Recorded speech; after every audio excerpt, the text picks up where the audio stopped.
ಕೈ sir ಮುಂದ್ಬರಿ sir ಮುಂದ್ ಕೈ ಮಾಡ್ಬಿಡ್ರಿ ಎಲ್ರು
ಒಂದ್ಸಲ ಇಳ್ಕಲ್ಗೆ ಬಂದು ತುಂಬಾ ಖುಷಿ ಆಗ್ತಿದೆ.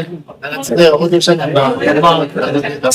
ನಮ್ಮ ಸಿನಿಮಾ ರಾಮಾಯಣ 3ನೇ ತಾರೀಕು ರಿಲೀಸ್ ಆಗಿದೆ. ಸೊ ರಿಲೀಸ್ ಆಗಿ 1 ವಾರ ಆಗಿದೆ. ಸೊ ಇಲ್ಲಿನ ಎಲ್ಲರಿಗೂ ನಮ್ಮ ಸಿನಿಮಾ ಬಗ್ಗೆ ಹೇಳೋಕೆ ಇಳ್ಕಲ್ಗೆ ಬಂದ್ವಿ. ಖುಷಿ ಆಯ್ತು. ಇತನೆ ಇಲ್ಲಿನ ಎಲೆ ಊಟ ಮಾಡಿದ್ವಿ. ತುಂಬಾ ಚೆನ್ನಾಗಿತ್ತು, ತುಂಬಾ ಖಾರವಾಗಿತ್ತು. ಅದು ತುಂಬಾ ಟೇಸ್ಟ್. ಸರ್, ಗ್ರಾಮೀಣ ಚಿತ್ರದ ಬಗ್ಗೆ ಅಭಿಮಾನಿಗಳಿಗೆ ಏನ್ ಹೇಳಲು ಇಷ್ಟಪಡ್ತೀನಿ?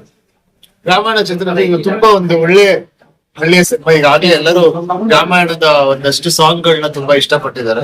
ಸೊ ಅದೇ ರೀತಿ ನಮ್ಮ ಸಿನಿಮಾದಲ್ಲಿ ತುಂಬಾ ಒಳ್ಳೆ ಸಾಂಗ್ ಗಳಿದೆ, ಒಂದಷ್ಟು ಒಳ್ಳೆ ಇಮೋಷನ್ ಗಳಿದೆ, ಮದರ್ ಸೆಂಟಿಮೆಂಟ್ ಇದೆ, ಆಮೇಲೆ ತುಂಬಾ ಒಳ್ಳೆ ಆಕ್ಷನ್ ಸೀಕ್ವೆನ್ಸ್ ಇದೆ, ಜೊತೆಗೆ ಒಂದು ಒಳ್ಳೆ ಕಥೆ ಇದೆ. ಸೊ ಈ ಕಥೆನ ಪ್ರತಿಯೊಬ್ರು ನೋಡ್ಬೇಕು, ಕೇಳ್ಬೇಕು. ಸೊ ಅದಕ್ಕೆ ಈ ಸಿನಿಮಾ ನೋಡ್ಬೇಕು. ಸರ್, ಮೊದಲ ಬಾರಿಗೆ ನೀವು ಮತ್ತು ಲೂತ್ ಮಾದ ಯೋಗೇಶ್ ಅವರು ಒಟ್ಟಿಗೆ ನಟನೆ ಮಾಡಿದ್ದಾರೆ, ಯಾವ ರೀತಿ ಅನಿಸ್ತಾ ಇದೆ? ತುಂಬಾ ಖುಷಿ ಆಯ್ತು. ಯಾಕಂದ್ರೆ ಅವರು ಯೋಗಿ ಅವ್ರು ನಂಗೆ ಚಿಕ್ಕ ವಯಸ್ಸಿಂದ ತುಂಬಾ ಚೆನ್ನಾಗ್ ಗೊತ್ತು. ತುಂಬಾ ಅವಾಗಿಂದ ಇತ್ತು. ಸೊ ಇವತ್ತು ಅವ್ರ ಜೊತೆ ಸಿನಿಮಾ ಮಾಡಕ್ಕೆ ತುಂಬಾ ಚೆನ್ನಾಗಿತ್ತು.